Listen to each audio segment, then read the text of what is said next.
So, Bud, I was thinking back there and before this, and I reckon you're probably one of the most relaxed and best players that I've played with, like so chilled out before games. And remember over Christmas, they were laughing back about that time playing 20s when before a game you got the slushies and the chocolate bars and all that. And would that, like, for me looking, would that be fair? Like, were you relaxed and chilled out or before games, and are you still that way? Or chat to me about that. Yeah, I think I've always been pretty relaxed before games. I've never been someone who gets like too stressed about it. I definitely don't have any slushies or chocolate bars too much. I eat a bit of chocolate before games. Yeah, the way I like to go into games is definitely to be relaxed, but you can probably be relaxed from the work you do during the start of the week and through the week. Then you don't have to worry about things on game day, and you can just mainly, as soon as you get to a game, you know what you have to do, you know your roles and everything that's required of you. So I think the work that you do at the start of the week enables you to be relaxed going into games, and that's probably a good place to be if you're going in and you're not stressing about what's going on here, what's going on there. So yeah, I think it happens from the start of the week, and then you can just relax into a game. Yeah, and have you always understood that? Like, say, when you're in your early 20s, late teens, like that's like spot on. And have you always been aware of that? Yeah, I think I probably have. You just got to invest early, put the work in early, get ahead of the game, and then that allows you to be in a good mindset going into a game. Probably, yeah, I guess I have always kind of been like that, just kind of thinking about getting the work done, or you're going to be in a bad place come the end of the week. So yeah, I've never really known too much different than that, to be honest. It's definitely something that people talk about in teams, in group environments, that you have to put that work in at the start of the week. So yeah, I think it's always been in kind of team environment as I've got older. Everyone's kind of bought into that, really. And you like get nervous before games? Not as much, not really. Like I guess sometimes you might get a bit nervous, but as soon as you get on the pitch, like it's all goes away anyway. So probably the most nervous you get is maybe like the build up to a game before you get to the ground. You might get a bit nervous, but as soon as you start running around and throwing a ball about, it all goes away, to be honest. I've never really had that much nerves. I guess obviously the bigger games you probably are, when there's more on the line, you obviously are a bit more nervous about games, but nerves is probably a good thing as well. But yeah, I guess when you go do the same thing every week for a long time, then you probably learn to that it's pretty natural how you're feeling, and you learn to cope with it. And would you have been the same then, like playing with Ireland? Once you get out there, once you're playing, that you're all good. Yeah, once you're out there playing, you're all good. You definitely do get more nervous for those games. Obviously, more on the line. There's more people watching. It's more kind of like scrutinized how you play. The little things are picked up more. So obviously, it's like there's more on the line. So yeah, that gets you more nervous for sure. But again, once you get out there and start playing, you kind of just tunnel vision into what you're doing, and then that kind of all the nerves do go away, and you're just kind of focused on your job in the game. And is there anything that you find helps you to like tunnel in games, or do you ever like go out, and is there anything that helps you go in? Or yeah, there's some games you're playing and you're like, Jesus, I just can't focus, like can't get in the moment, as they call it. That happens a lot. You're just like, Jesus, I wish I was pretty more present here. But yeah, I guess some people have like trigger words and stuff. I don't know. It's hard to explain how you do it. I don't know how. If you could do it every time, then everyone would be playing the best they could every minute of every game. So I guess for me, probably trying to get an involvement early on in the game. maybe that'd be like a tackle or a carry or something. I think something that brings you into the game like that definitely kind of sets you up for the rest of the game to stay kind of more present and in it.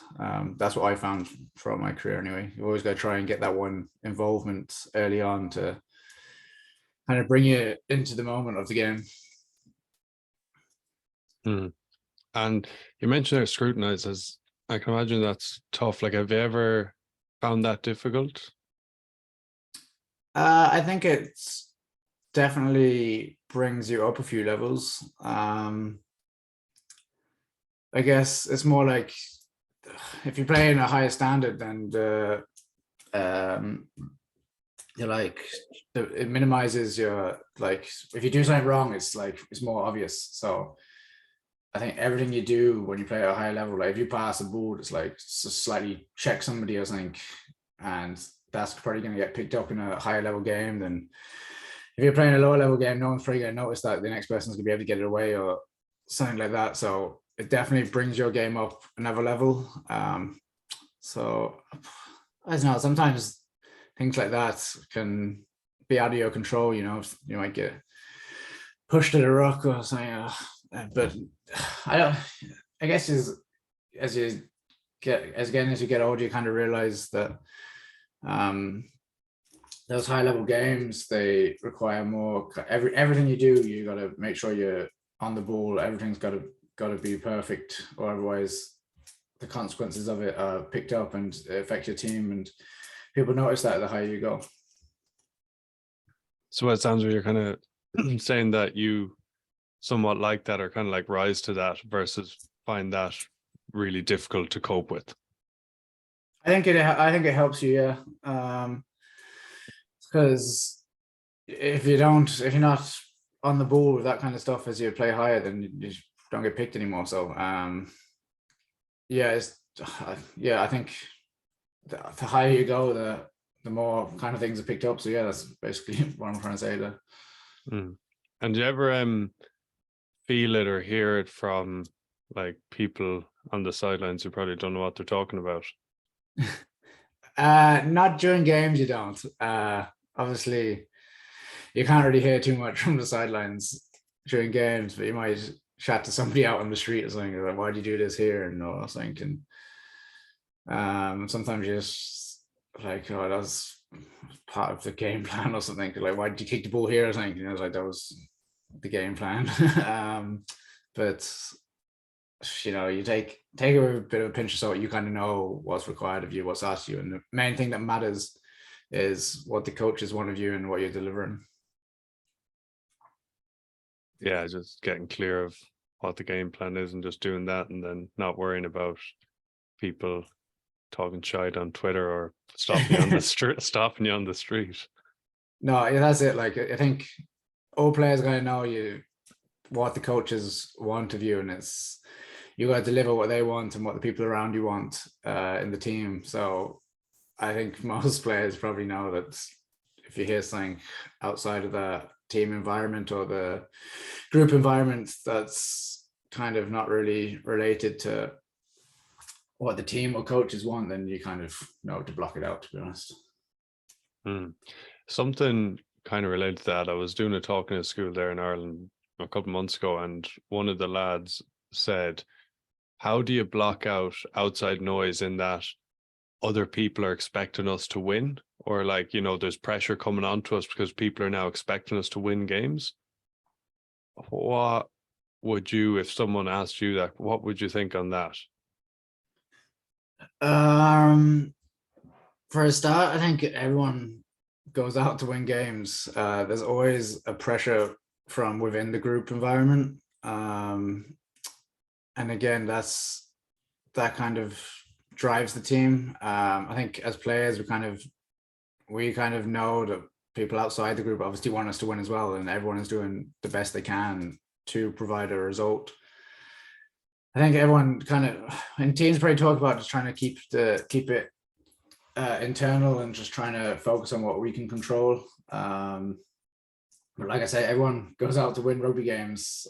Sometimes on the outside, people put pressure on you, but that's probably a good thing if people are putting pressure on you because that's the expectations, and it means you've provided before, you've provided the results before. So nobody's going to expect you to go out and win if you're losing every week. So probably means you're in a good place if people outside are kind of giving you that external kind of pressure. And when, or say, under what kind of coaches would you reckon you play your best? Not to name names, but like what type of coach? Yeah, it's kind of tough one. I mean, it's probably somebody that lets you play your own game is important. You know, you got to be able to fit the team requirements, but to play your best, you got to be in a environment that allows you to play your own game. That's not always the case. It might not be the team tactics that suit you. Probably won't get picked if that's the case, but yeah, someone that allows you to play your own game and play to your strengths, I guess. So yeah, that's mainly what I would say about being playing my best under certain coaches. Have you ever been like having to play a game completely not your game, or like having to like that it felt completely alien? Nothing is like, I think everything in rugby, you have a position and then your position requires a certain skill set. So I mean, there's definitely some kind of skills that like I'd be weaker on than that have everyone have weaknesses and strengths. So there obviously is game plans that like haven't suited my like kind of style, but at the same time you have your kind of positional skill set is kind of required for all kind of games. Some do more kind of things than others. Like some teams have nines running more, sometimes have nines kicking more. So there's definitely like teams that wouldn't play to your strength, but it's up to you to kind of meet the requirements of the team. You know, there's a like kind of core kind of skill set that each position needs to have. So you're not going to be ever asked to go out and do something that's you've never done before, or you like, you know, I'm not going to be asked to go and like get in a scrum or something. So you know, I think every team, you kind of know the requirements that are going to be asked of you before you go out and play anyway. So it's something you can work on every kind of skill set in each position. And then going back, I don't know, earlier, 10, 12 years ago, why or how was it that you came over, first of all, to Ireland? So when I was about 16, I was playing Exiles rugby. It's kind of like the people with Irish like heritage in the UK would be playing. I think they just meet up for like 3-day camps or something, maybe like once or twice a year, and you come over to Ireland. My tour was against Connacht, funnily enough, and Munster. So I played in the sports ground, and we played down in Munster. I think we lost Connacht. You were probably playing for Connacht, I'd say. probably a captain for that team. And Munster, I think we beat Munster. And then after that, I kind of got a letter for Irish under 18s trials, and kind of from there I came over. It was every couple of weekends you come over, fly over, do the camps, play warm-up games, and then there's a tournament at the end of the year, a European kind of tournament, and I did that under 18s for 2 years, and then I played 19s, and at that stage I was in college in Cardiff Met, and Nigel Caroline gave me a call one day and said, would you come over to the Connacht under 20s into the academy for the season. So thought, I was like 19 years old. I thought I may as well give it a chance. I wasn't really doing great with my work in college, so thought I'd put that on hold and go over and give it a crack and stay for the year. At the end of that first year, wasn't really too sure if I was going to carry on or go back to college, because I hadn't really been that involved in too many A games or anything. I didn't really feel I was getting too much of a shot. But then at the end of that season, I played the Junior World Cup, and when I came back, I decided to stay on at Connacht for another year. When I came back from that, I was put into the senior team, and from there I was involved a good bit. So I've been here 12 years now after signing the 1-year contract, so it's worked out pretty well. Yeah, good stuff. And were Were you not involved in any Welsh stuff, or is it like, you know, when you were 16 in the Exiles, was it were you in any local, like, I don't know, Ospreys or Scarlets or stuff or anything like that? Yeah, I played Cardiff Blues under 16s.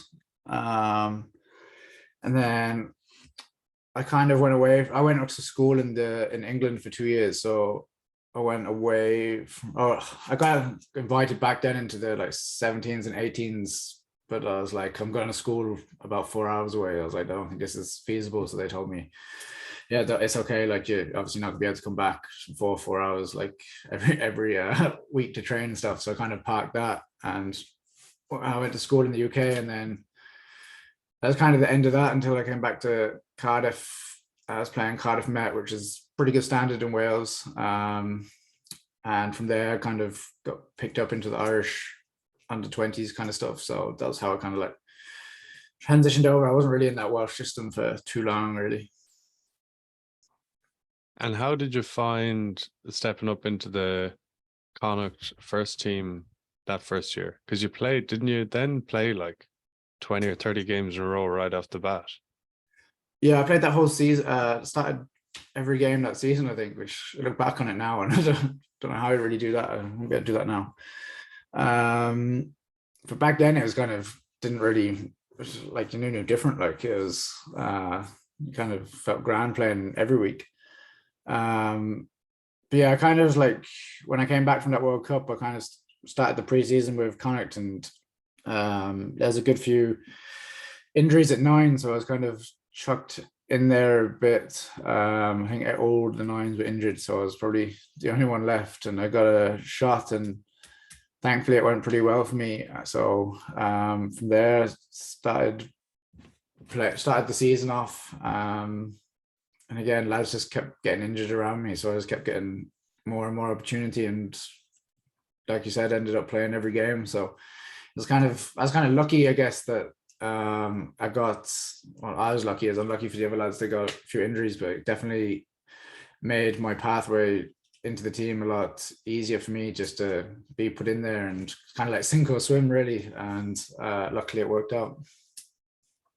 Yeah, and when you were playing with like the Exiles, say like 18, like 617s, and then like Irish youths, and then came over to us, and you're in Cardiff Met, and then come over to us, like, I know you're saying like, oh, I was going to do a year and see how it went and whatever, but like, were you, when you were growing up, like a teenager, mad keen on being a professional rugby player? Like, were you, if it didn't work out in Connacht, would you have pursued it, or was that like, were you hell bent on it, or? Of course, I wanted to be a professional rugby player. I think when I went to college and I was kind of 18, 19, you're kind of thinking maybe it's a little bit late, but the way kind of rugby is now, a lot of people kind of do go for that university system and then into pro rugby. Maybe back then when I was playing, I was probably thinking, oh, I'm not in an academy or something. It's probably, maybe I have like passed me by a bit. But that year I did in Cardiff Met was massive for my career. I think you come out of school and you play men's rugby for the first time, and the environment in Cardiff Met is pretty much like a professional academy, to be honest. The facilities that they have in there, the setup that they have, really kind of made me develop as a player quickly. I think you're playing good competitive rugby every week, and the coaching that you have there, had the strength and conditioning coach, good Di Watts, she was incredible, and the coach there was Chris Davey, who's an old Wales underage coach. That the coaching there, and he and the group that they had were full of kind of like people similar, in a similar position to me, that like weren't quite in academies, but like probably just below it. And like from that group in Cardiff Met, there's been a good few going on to be professional players. So although we might have thought it like passed you by, it definitely put me in like the kind of shop window, or playing in a competitive league that you kind of can get picked up from. And that's kind of what happened to me. Yeah, that's cool. That's something that I chat about in the book, I mentioned how like, yeah, top universities, they're like very professional. Like in England and the UK, that Bucks League, and even North America, it's not the same standard, but like the facilities, the physios, all the setup is legit often at universities. Yeah, and then to be honest, I think it could be nearly better than going straight into an academy, to be honest, because you go in, you train 3 times a week, but at the same time you're playing in a competitive league. I think you have the Bucks League, which you play against other uni teams. I think it's usually on a Wednesday, and then in Cardiff Met you had the weekend league, where you play against all the Welsh top club sides. So you'd be playing against championship teams, Division 1 teams, week in, week out, and so you're getting a whole season of rugby. Like sometimes you play on a Wednesday and a Saturday, and you're playing so much rugby. I think sometimes in the academy systems you might miss out on that kind of constant game time, which I think is massive. I definitely think to go into like Cardiff Met was one of the biggest things to me as a player, and promoting me into being a professional player, to be honest.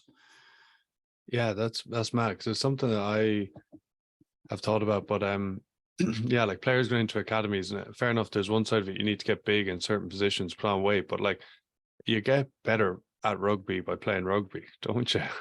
Yeah, absolutely, yeah. And being in academies is great. You're around a professional environment.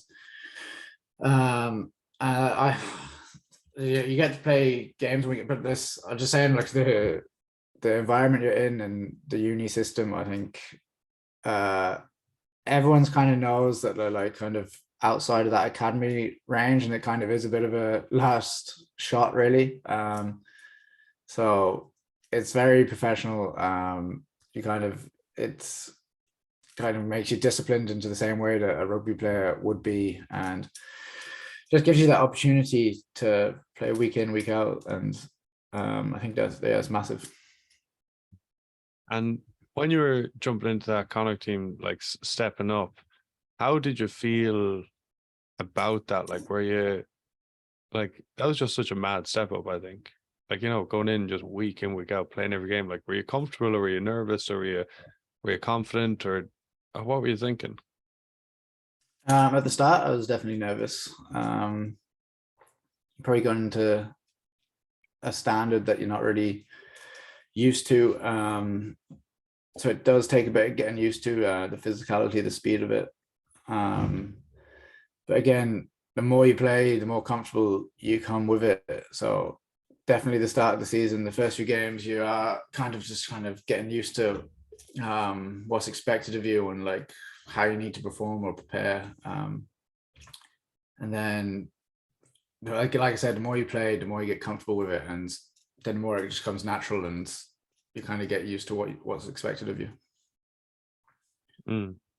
What's been your hardest step up? What, say, like from age 15 to sitting here now, what's been the most difficult step up you've found along the way with all the teams you played? Probably transitioning from maybe schools rugby into men's rugby. So that's, like I said, when you go to uni, you go straight from playing 18-year-olds to playing, you could be playing 40-year-olds, or maybe not, maybe you probably would be playing 40-year-olds, but like men like who are fully developed and who are a lot stronger than you. That was probably the hardest step up. It does take some getting used to. But like I said, the more you play, the more you get used to it, and the more you get kind of conditions to it, and then it does become a bit more natural. But yeah, certainly that step up from schools rugby to men's rugby is a big difference. And how was it going into the Ireland squad when you went in at that, or how'd you find that? Yeah, again, I was at the start of my journey, really. I was in my first year. I think the first time I went in, Declan Kidney called me one day. I think I was still 20 at the time, I think. So I was only playing a few games with Connacht. He brought me in to have a experience of what it was like. So that was cool. I wasn't expecting that at the time. And Yeah, I remember then I didn't actually do too many reps or anything, but you got to see like kind of what the environment was like and how things are done there. And yeah, that just drives you on to want to get back there and keep being in that environment. So yeah, that was a pretty cool experience when I was so young to see how it works.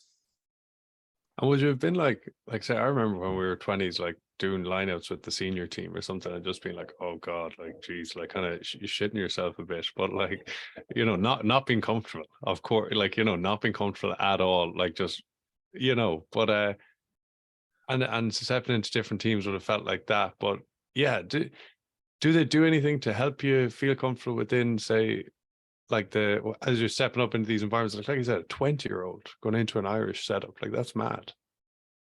I think well, everyone's always been welcoming whenever you go into a team. I think that's kind of a team thing. Like no, it's like it's obviously hard to go into new environments, but at the same time, every team you've gone into, it's always there. Everyone's helps you out and stuff. Probably when you go up to like into an Irish setup, you kind of see the work that goes on behind the scenes, like the amount of work the players actually do put in. The higher you go up, the higher the level you go up, probably the more you see how much people like working like behind the scenes, how much they invest in the game. Like the amount of work that's done off the pitch is incredible, and then just going out on the pitch is the kind of the end product of everything you've done throughout the week, all the kind of study you've done, all the game plan that you've invested in. For me, like seeing that at such a young age definitely does kind of help you, and it's kind of shows you the standards that are required to get to the top. What were you most surprised about when you went into the Ireland camp? Probably the work that goes on behind the scenes. You go into the team room and there's just a square of laptops and you just people sitting around them just watching footage of other teams, other players, training sessions, like in groups of players with like notebooks and pads, just like you're back in school or something, doing work. But that definitely the amount of work that's done like kind of on the laptops, in like players just investing in what's needed of them. Like maybe before I went into something like that, you probably think it's just people go out on the pitch, practice their skills, and all that kind of stuff. But it's that kind of off the pitch stuff that really does help people out. I probably didn't realize that when I first went into that environment. And what kind of stuff would they be looking at? Looking at opposition players, kind of what their trends are. And then when you look at your own training, like you like what my job here, how's that affect other people around me, or all those kind of things. People's like looking at their positional stuff. So yeah, all those kind of things kind of, again, the more you do, you kind of realize how much more is needed of you and how much extra you can actually do. And the higher those environments are, the more you kind of see that happening. And what do you reckon has been the most enjoyable period you've had playing rugby since you started playing? Probably when I look back on it, probably when I first broke into the Connacht team, I think everything was new to me. It was kind of something that I thought I might have to take a lot longer to kind of like get in there, but it all kind of happened at like once. And probably the excitement of coming up into European games and, all this kind of, you're playing week in, week out. It probably happened a lot quicker than I thought it would. So probably those first few seasons of being a professional rugby player was probably the most enjoyable, I'd say. Yeah. And does it get boring then, or does it get like monotonous then? Like, you've been doing it for what, 12, 11 years or? It can, but that's kind of part of the challenge as well, to make sure you don't go away or get bored of doing the same things. You're always looking to develop and evolve over time. But like I say, it is sometimes there is days where you're like, oh, it's wet and windy and doing the same thing. But like, I think that is part of the challenge as well. You want to play as well as you can each week, and you know what you have to put in to do that.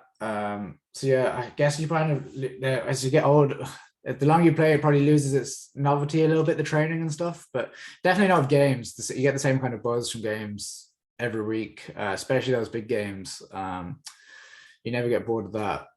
You want to be playing those big games. The buzz around it is great. Yeah, sometimes with training, it can be tough. Obviously, when the longer your career goes on, but you probably, if you're playing that long, you've probably been disciplined enough to know that you got to do those things. Otherwise, your career probably wouldn't last that long. Yeah, it's something I've heard what you're saying there, exactly. Something I've heard quite a bit, like they say, like that at the top level, just doing the basics over and over and not getting bored with doing the basics. Yeah, I think, like, because if you don't do it, you never, like, I think you ever forget like how to pass a ball, but like it's probably the little details of it kind of you do lose. The kind of sharpness of it you lose. So you got to make sure you're doing it every week, week in, week out, just to keep on top and just keep yourself like finely tuned and making sure you can deliver like to the best of your ability each time. And do you set, like, say, season plans? You mentioned they're like getting better and you know, making sure that you're constantly on top, or like getting better. And do you set up plans like over a season, or set goals during the season, or stuff around that? Like, I've never really been one who's been great for like setting goals or anything like that. Maybe before a game, I might write down a few points of what I want to get out of a game, but I kind of end up finding that it's nearly the same points most weeks, and I kind of know that would like be off the top of my head a lot of the time. So yeah, I think probably going into games and stuff, I would know in my head what I wanted to get out of it, and it would be over time. I kind of found a kind of like a few things that if I nail them, then I usually do go pretty well. So yeah, I guess I take goals in my head, maybe write it down a few times, and yeah, it's usually the same things for me. what would they be? Just if I'm going into a game, it's to get involvements. Sometimes I set out like how many kind of like I want to get a certain amount of carries or tackles, but then again, you got to realize that sometimes the game doesn't. That's not the kind of game to do that in. So yeah, like I guess those kind of different teams you play against, you know which ones. Then I always write down just like, or if I always keep my head just like speed to ball, which is pretty constant throughout each game. Maybe it wouldn't be so much if you're playing in like wet, windy conditions. You might be a bit different, but like speed to ball, like get the ball away quickly, and support lines, get second touches. And then over the last few years, I've kind of been like have a go, make breaks, like try and sometimes I found I was going into games and just going through the motions a bit. So it's just maybe getting those involvements, especially early on, to get you into the game. I kind of back yourself and go for it and like look to do something. Yeah, exactly. Yeah. And have you any, I know you're only a young fella yet, but any plans for after rugby in 7 or 8 years when you decide to hang up the boots? I've nothing planned yet, to be honest. I'm hoping I've still got a good few more years left in me playing rugby. I know my body feels good, and I feel like I can keep playing a good few more years. So my plan is to play rugby for a good bit more, and then I don't know. I kind of haven't really planned that too much. Do a bit of college on the side, I have a bit of I did coaching in Cardiff Met, so that's something I do enjoy doing, and I do a bit on the side as well. I guess I wouldn't want to plan it too much, but hoping it's something that kind of falls in place a bit, or I kind of realize what I want to do towards the end of my career, and hopefully that'll kind of like figure out what it is I want to do, and it falls in place, to be honest. What coaching are you doing, or what have you done on the side? Well, I did a year when I was in Cardiff Met. I did a year of sports coaching, and then I never actually ended up finishing that off because I couldn't transfer it over to Ireland. But like I've worked with a few teams around here, a bit of coaching, like teams on the side, and when I'm moving over back over to the UK, I've got a few things lined up over there to do. So it's definitely something I enjoy doing is the coaching side, and I just think it kind of helps me as a player as well, kind of doing that bit of coaching as well. I think it kind of makes you realize the game from a kind of bit of a different perspective. So maybe I might go into a bit of that. We'll see. And what kind of stuff are you going to do over there when you coaching when you go over there? Well, I just got a few teams back at home that I have lined up to do. So yeah, just a bit of coaching with them. Yeah, and how are you feeling about the move over? Yeah, I'm excited. I think probably a new environment. So I'm really looking forward to it. I can't wait to get over there now and get stuck in. I think probably that new kind of environment I'm going to will be good for me. Probably, well, I have to go out over there and compete, and I guess it's something that I want to put myself out there and challenge myself a bit more in those kind of environments. So yeah, I'm looking forward to it. I can't wait. Who'd you know over there?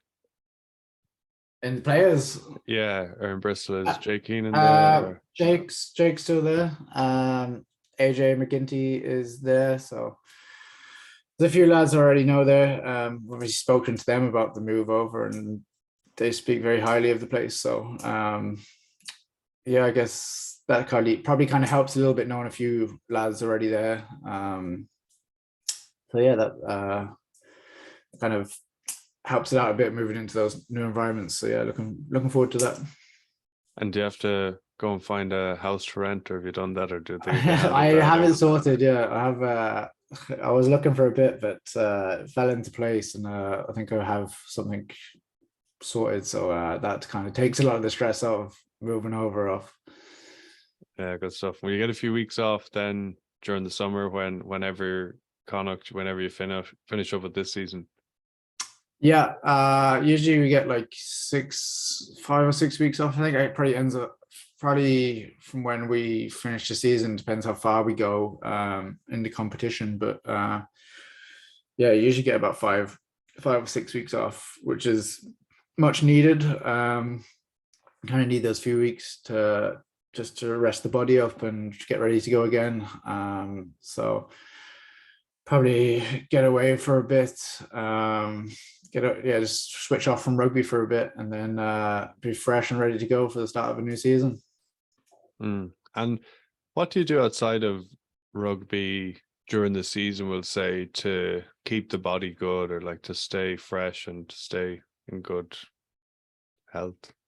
Well, to be honest, a lot of the lads these days are doing saunas and cold baths and stuff. So we have one down in there's one down in down in Salt Hill there that we all go, which is we usually go as in groups. So that's pretty cool. It's a nice bit of recovery. You know, you go into the sauna and then into the cold bath. I like that. I find that helps me a lot. Lots of hot cold kind of contrast, I think, is one of my best kind of recovery tools for me. I know a lot of the lads do that. So yeah, just I have to do a lot of stretching these days, keep myself kind of nimble. But that kind of hot cold stuff is definitely something that I like. Yeah, that's class. And 100%, yeah, I find that as you get past about age 26 or 7, the body just starts getting stiff. You need to be stretching in the evenings. Yeah, in fact, I was doing yoga for a bit there. I've been off that a bit lately, but that's something that's helped me as well. Definitely get back into that when I start the new season. Yeah. And what advice would you give for a young 9, say like a 17, 18-year-old? Invest in the basics early, go and pass, kick, run as much as possible. Don't don't just go in the gym. Definitely do the basics first, and then kind of work on your body as well. I think the more you can do from a young age and invest early, the easier it becomes as you get older. You kind of get into those good kind of habits with your skills, because if you get it wrong, it can be tough to kind of get out of those habits. So if you make sure you're doing it well from an early age, definitely makes the process easier as you get older. Yeah, and I know you got in pretty quick and all that, but like, do you ever stress about what's next or down the way, or like it's something that is common for I think everyone in life, or a lot of us. You're worried about like what'll happen next, or say with contracts, or will people say before they get in, if they're in an academy, like, oh, will I get into the academy, or will I get my contract next year, or will I then get the contract, or will this happen, will that happen? Would you have stressed or no during your career? Not really. I don't think whenever you're kind of out of contract, I suppose it can be a bit of a stressful time. Like you don't know where you could like end up or something. But I've never really been stressed about it myself. I mean, yeah, I've kind of look at it in a way where you could, I don't know, you keep going on the same path, or if something does change, then that's a new challenge and that's something to look forward to as well. So it's nothing really I've ever been stressed about as throughout my career, to be honest. Yeah, I find that mad, because that's what I would have thought. Like when we were young lads playing together, like before games, you did never seem stressed, and then you just didn't. You just never really seemed stressed at all. And not to say that I was or other people was, but like you just seemed to be chilling all the time. Like it was in the team hotel, you were just chilling, laughing. If it was getting on a bus before a game, you're just chilling, laughing, and that's a great way to be. Yeah, I suppose. Yeah, I don't know. I guess I just was kind of being like that. I guess don't worry too much, I suppose. Yeah, good stuff. What's been your most enjoyable moment? Probably winning the Pro 12 back in 2016. It's probably a pretty obvious one. It's probably something that I don't know. It's probably something that just nobody ever thought was probably going to happen. It's probably one of the biggest achievements in my career. I think so. Yeah, that whole season and just the way it went, probably the way we went into the final few games, probably knowing that we were going to win, but like it was still probably against the odds that we were going to win. But and then that week of the final was incredible. So that would be my favorite rugby moment. Yeah, I love that you're saying that, you knowing you were going to win. And is that how you felt? Definitely within the camp, we felt like we'll win this game and then we'll go and win the final. Definitely didn't feel any other way. Like, I guess the whole thought process within the group was that we were going to win. We were so confident of that. And that's a pretty special environment to be in. Yeah. And what was it that created that? Like how, because like during the year, I know you started well, and it was, I think, a World Cup year and started well, but like, was there anything in particular you look back and go, oh, we did this and this, and that's what helped us like have that like knowingness that we were the best and that we were going to win? Yeah, I think we just started getting like little wins in games, and it just built momentum. And I think we were on such a run that we like kept coming into games like expecting to win and then winning, and then it just kept happening and happening. And then by the end of it, we were just confident that we were going to go into every game and win. So probably just started off with maybe a win and built confidence, and then by the end, the confidence was so great that we expected it every week. It's hard to get that, isn't it? Because that's the secret sauce. Yeah, and I couldn't tell you how it comes about. I guess just getting little wins over time, and that creates that kind of confidence. Probably do need a little bit of luck along the way as well, for sure. But yeah, once they get on a roll and get that momentum, it's hard to stop. Yeah, 100%. And how do you like now moving over to the UK, how do you look back on your time with the national team? Yeah, I really enjoyed it. I think when I first started playing over in Connacht, I wanted to get one cap for Ireland.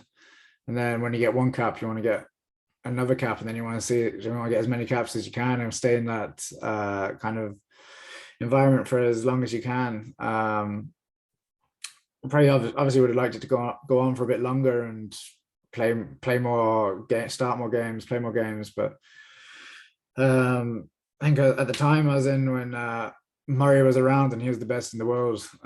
So it was always going to be tough. But looking back on it is definitely something that, like, an experience that I can definitely look back on, being in those kind of winning environments and playing on those big stages is definitely something that will help me later in life as well. But yeah, it's something I wanted to achieve when I started playing rugby, and doing it. I think I got 28 caps in the end. Being able to do that was definitely more than I probably ever expected to get.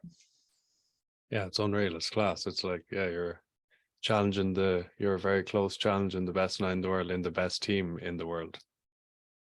Well, I got a few games there when Murray got injured and stuff, but yeah, it's obviously tough when you're up against someone of his quality. Game time is pretty limited and stuff, and when he's going so well, it's obviously you can kind of understand why you're not getting so much game time. But just being around that and getting those opportunities was great. Yeah, and you played a bit. I remember, didn't you play on the wing against Australia? And didn't you play? Did you have a couple other games where you kind of were out of Yeah, I got position? about 3 or 4 caps on the wing, I think. I ended up just kind of getting thrown out there. I think it was Australia got thrown out there, and I think I made a few tackles, and then in the end, I decided to become a bit of an option to be thrown on the wing there. I didn't actually really know what I was doing, but just I kind of got on with it and kind of just try and not let them score. I think was the objective of going out there. Yeah. And what was the, say, communication like, say, when you last were in there to like not being in there again, because you're kind of in there and then not in there?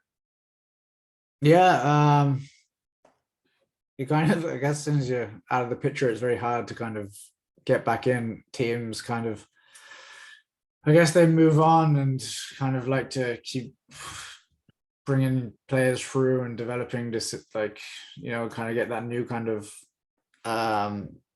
person in that environment. Yeah, it's tough here because, like, you feel like you're the same player or a better player than you were before, but you're not getting that look in. But I guess that's just the way teams evolve and move on. So you just gotta keep enjoying your rugby and just keep turning up each week. Yeah. And were you like, would you have been getting told like that's what I would have imagined, that like you'd feel like, hey, I'm actually better than I was a few years ago, and I feel like I'm better than those other players, like, and would you have been getting communication like, oh, if you do this, you'll get back in, or was there none? Or So it wasn't too much, to be honest. I remember maybe last year I got a call off Faz saying you're going really well. We're sticking with the other three. I guess when you kind of hear that kind of stuff, then you probably know that you're a long shot out the picture. But but yeah, you just keep going every week, and you guys just keep doing what you enjoy. And like I enjoy playing for Connacht in those kind of games. So you just play as well as you can. If those things happen, and then you're back in there and great. But like, you can only control what you can control, really. yeah. And how long do you reckon you'd like to play for? I'd probably play until, maybe if I didn't enjoy it anymore, wouldn't play. If my body was too sore to play, I'd just step back. But like, I feel great at the moment, so I keep playing as long as I can, to be honest. Yeah, good stuff. And any plans? Would you like to do anything after Bristol, or maybe anywhere else you'd like to potentially go? I always wanted to play in the Premiership, so this is one of the things getting ticked off. I don't know. I want to play as well as I can over there and see how that goes. If I'm going well after a few years and they want to keep me on and I want to stay there, and we'll do that. And if I want a new challenge or a new change or whatever, and something else appeals to me, then I'll have a look at that. But just take it 1 year at a time to start with, to be honest. Yeah, good stuff. Well, hey, Bo, thanks, Mel, for chatting, and looking forward to watching you for the rest of this season with Connacht and then over there next year. Thanks for having me.